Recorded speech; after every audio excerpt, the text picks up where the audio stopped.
Сәлеметсіздер ме, достар? Бүгін біз медовый бисквитный торт пісіретін боламыз. Ол үшін бізге 5 жұмыртқа керек. 5 жұмыртқаны жарып алып, оны әбден миксерлейміз. Пышный болғанша.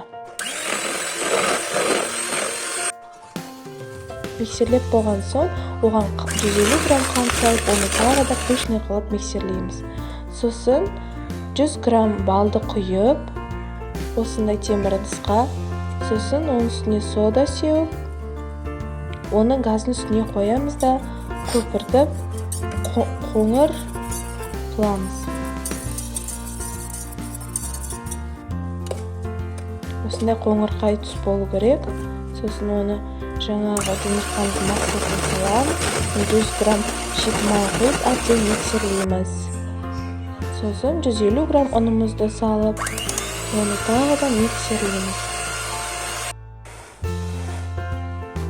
Мінекей осындай сұйықтау масса болу керек.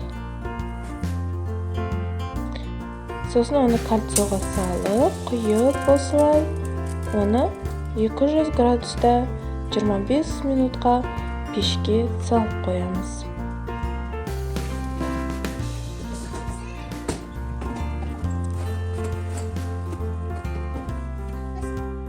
25-30 минуттан кейін осындай болып піседі. Оны осындай решеткаға қойып, бірінші суытып аламыз да, әбден суып болған соң, оны үстіп кесеміз. Бетіндегісін кесіп алып тастаймыз. Міне осылай 3 корж шығады.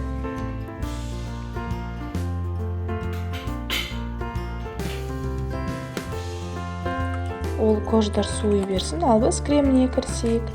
500 мл сливкиді алып, оны әбден миксерлейміз. Бірінші баяу бастаймыз, сосын қатты скоростьқа қойып, үстіп миксерлеп шығамыз.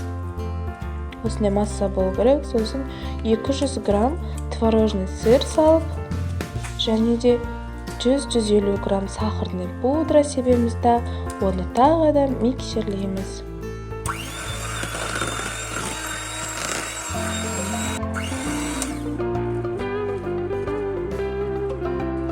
Миксерлеп болған соң, енді тортты жинаймыз. Осылай пропитка жасаймыз.